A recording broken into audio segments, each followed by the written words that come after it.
జిల్లాలో ఎడ్యుకేషన్ మీద ముఖ్యంగా జిల్లా అధికారులు, జిల్లా పాలనాధికారి ప్రత్యేక దృష్టి పెట్టిన పరిస్థితి.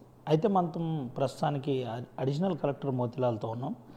రెగ్యులర్గా ఏదో టైంలో మార్నింగ్ 7 ఈవినింగ్ 11 ఇట్లా రెగ్యులర్గా ఏదో టైంలో 24/7 ఎడ్యుకేషన్ హబ్లో తిరిగే ప్రయత్నం, హాస్టల్స్ విజిట్ చేస్తున్నారు, విద్యార్థులతో ఇంటరాక్ట్ అవుతున్నారు. అసలు ఏం జరుగుతుంది, ఏం చేస్తున్నారో ఒకసారి అడిషనల్ కలెక్టర్తో ఒకసారి మాట్లాడి తెలుసుకున్నాం. సార్ ఏంటి సార్, అంటే ముఖ్యంగా ఈ మధ్యలో ఎక్కువగా హాస్టల్స్లో, స్కూల్స్లో విద్యార్థులతో కనబడుతున్నారు. గౌరవ జిల్లా కలెక్టర్ గారు జిల్లాలో కొత్త ఒరవడి తీసుకొని వచ్చి ఆ రిజల్ట్స్ పెంచాలనే పట్టుదలతోటి ముందుకు వెళ్తున్నారు. రాగానే కలెక్టర్ గారు ఈ టీచర్స్ అటెండెన్స్ మానిటరింగ్ ఒకటి వాట్సాప్లో మానిటర్ చేయటం వల్ల కాన్స్టిట్యున్సీ వారీగా మంచిర్యాల కాన్స్టిట్యున్సీ ఒక గ్రూపు, బెల్లంపల్లి కాన్స్టిట్యున్సీ ఒక గ్రూపు, చెన్నూరు కాన్స్టిట్యున్సీ ఒక గ్రూపు పెట్టి ఏ టీచరు స్కూల్లో ఈరోజు ఉండరో వాళ్ళు ఏ రీజన్ తోటి వెళ్తున్నారో అనేది ఆ సిఎల్ మానిటరింగ్ గ్రూప్ పెట్టి మానిటరింగ్ చేయటం వల్ల జిల్లాలో టీచర్స్ స్కూల్ అటెండెన్స్ పెరిగింది. దానివల్ల స్కూల్లో అటెండెన్స్ పెరగటం వల్ల లెసన్స్ చెప్పడం అనేది ఆ ఇంప్రూవ్మెంట్ అనేది ఖచ్చితంగా స్టార్టింగ్లోనే కనపడింది. కాబట్టి స్టూడెంట్స్ కూడా ఇంట్రెస్ట్ చూపించడము, తర్వాత ప్రభుత్వం కల్పిస్తున్న మధ్యాహ్న భోజనంలో యొక్క క్వాలిటీని కూడా పెంచడము, ఈ మధ్య రేట్లు పెంచి దానివల్ల ఎగ్ తర్వాత ఇతర పౌష్టికాహారం సకాలంలో చేరేటట్టు ప్రభుత్వం నుంచి కూడా క్లియర్ కట్ ఇన్స్ట్రక్షన్స్ ఉండటం వల్ల జిల్లా పాలనాధికారి కుమార్ దీపక్ గారి పర్యవేక్షణ దాన్ని పట్టు పెంచడం వల్ల ఈ attendance, teachers attendance, students attendance పెరగటం మనము చాలా గమనించాల్సిన విషయము. అదే కాకుండా రిజల్ట్స్ 10th కానీ ఇంటర్లో కానీ రిజల్ట్స్ పెంచాలనే దృఢ సంకల్పంతో వారు కలెక్టర్ గారు పర్సనల్గా మానిటర్ చేయటము, ప్రతి మండలానికి స్పెషల్ ఆఫీసర్స్ ఉండటము, అది కాకుండా జిల్లా అధికారులతోటి హాస్టల్స్ విజిట్స్, తర్వాత schools visits, night halt programme గౌరవ చీఫ్ సెక్రటరీ గారు ప్రతి హాస్టల్లో, రెసిడెన్షియల్ స్కూల్లో జిల్లా అధికారులని రాత్రి నిద్ర చేయమనే ఖచ్చితమైన ఇన్స్ట్రక్షన్స్ ఉండటము, ఆ తర్వాత బాలికల రెసిడెన్షియల్ స్కూల్స్ కానీ, కేజీబీవీస్ కానీ, మోడల్ స్కూల్స్ కానీ ఇక్కడ కూడా మహిళా జిల్లా అధికారులని అక్కడ నిద్ర చేయించడము, ఇట్లాంటి ప్రత్యేకమైన చర్యల వల్ల ఈ విద్యా విధానంలో ఒక గొప్ప మార్పు మంచిర్యాల జిల్లాలో జరుగుతుందని చెప్పడంలో ఎలాంటి సంకోచము, సందేహం లేదని మీకు తెలియచేసుకుంటున్నాను. ఎట్లుంది సార్, అంటే పిల్లలతో మీరు ఇంటరాక్ట్ అవుతున్నారు, కలుస్తున్నారు, మాట్లాడుతున్నారు, ఎడ్యుకేషన్ అంశంలో రెస్పాన్స్ ఎట్లా వస్తుంది, పిల్లలు ఎట్లా రెస్పాన్స్ అవుతున్నారు, ఏంటి అసలు? అంటే ఈ రీసెంట్ రోజుల్లో అక్కడక్కడ రాష్ట్రంలో అక్కడక్కడ స్కూల్ విద్యార్థులు లేకపోతే హాస్టల్ విద్యార్థులు సూసైడ్ చేసుకోవటము, లేకపోతే ఆహార కలుషితం కావటము అనేది ఈ సోషల్ మీడియాలో కొంచెం స్ప్రెడ్ కావటంతో మన జిల్లాలో అట్లాంటి ఇన్సిడెంట్స్ జరగకూడదు, వాటికి అవకాశం ఇవ్వకూడదు అనే కృత సంకల్పంతో జిల్లా కలెక్టర్ గారు ఈ విషయాన్ని ఇంకా కాస్త పకడ్బందీగా అమలు చేసి రాత్రిపూట ఎక్కడైతే హాస్టల్స్ ముఖ్యంగా రెసిడెన్షియల్ స్కూల్స్ ఉంటాయో వాళ్ళతోటి విద్యార్థులతో ఇంటరాక్ట్ కావటం వల్ల వాళ్ళలో సెల్ఫ్ కాన్ఫిడెన్స్ పెంచాలి, వాళ్ళు ఎలాంటి నెగిటివ్ ఆలోచనలు వాళ్ళ దృష్టిలో రాకుండా ఉండాలి.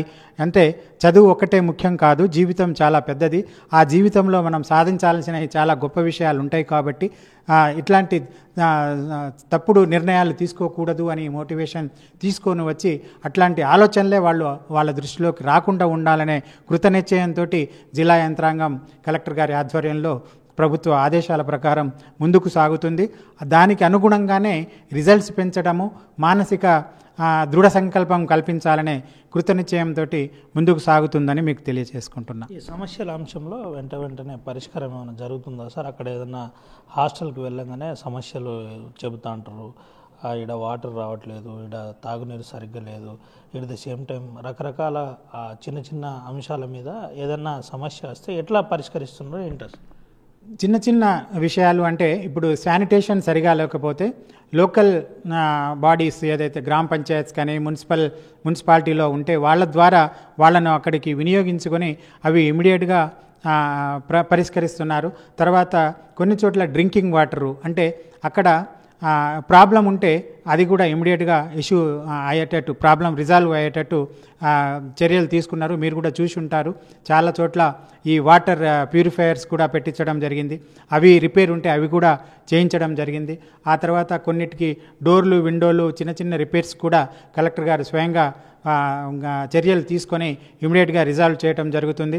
ఆ తర్వాత కొన్ని సోషల్ వెల్ఫేర్ హాస్టల్స్లో ట్యూటర్స్ను కూడా అరేంజ్ చేయించి వాళ్ళకి ఎక్స్ట్రా స్నాక్స్ అవి పెట్టించడం కూడా కొన్ని చోట్ల జరిగింది. ఇప్పుడు జైపూర్ హాస్టల్లో వాళ్ళు రాత్రిపూట వాళ్ళకి సమోసానో లేకపోతే ఎలాంటి చిన్న స్నాక్స్ ఇచ్చుకుంటూ టీ కూడా ఏర్పాటు చేయడం జరిగింది.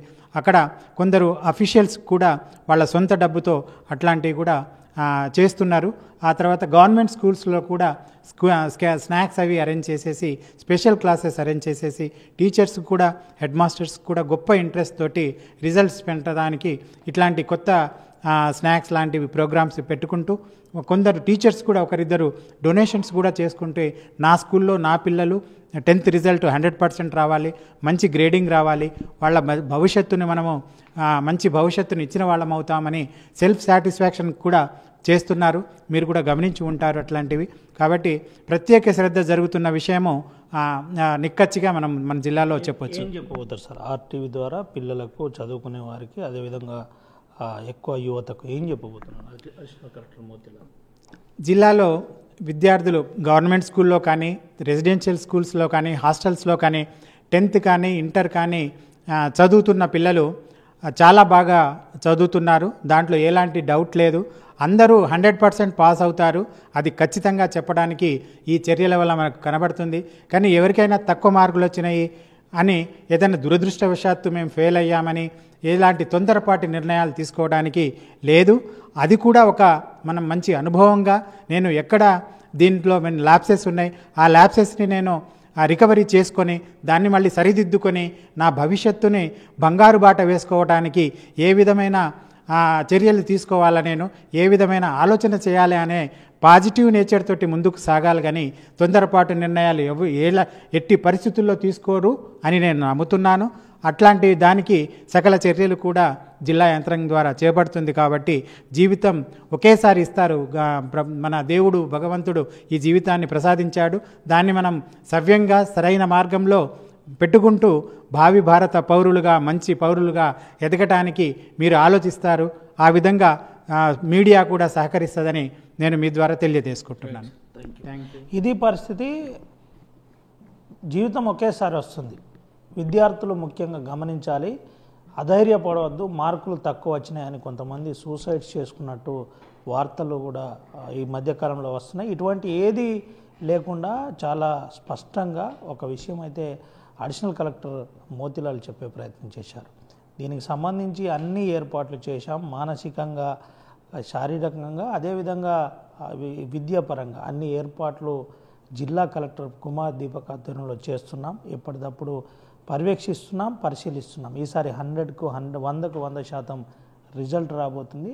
ఒకవేళ ఎక్కడన్నా ఇటువంటిది రాకపోతే ఎవరు అధైర్యపడవద్దు. ఎక్కడ తప్పిదం జరిగిందో అది పరిశీలించి యాక్టివేట్ చేసుకునే విధంగా ఉండాలి తప్ప ఎవరు తప్పుడు నిర్ణయం తీసుకోవద్దని అడిషనల్ కలెక్టర్ మోతీలాల్ చెప్తున్న పరిస్థితి కనబడుతుంది. దీంతోపాటు జిల్లాలో విద్యా విధానంలో కొంత మార్పు కోసం జిల్లా కలెక్టర్తో పాటు ఇటు అడిషనల్ కలెక్టర్ కూడా ఇద్దరి సహకారంతో ముందుకు పోతున్నాం. అందరూ సహకరించాలి. దీనికి పూర్తి స్థాయిలో విద్య విషయంలో టీచర్స్ కూడా ఒక మానిటరింగ్ విధానాన్ని పెట్టాము. ఆ మానిటరింగ్ విధానంలో మంచి రిజల్ట్ వస్తుందని ఆర్టీవీతో ఎక్స్క్లూజివ్గా మాట్లాడిన పరిస్థితి కనబడుతుంది. కేవలం సుమంత రవినాయక్, ఆర్టీవీ, ఆదిలాబాద్.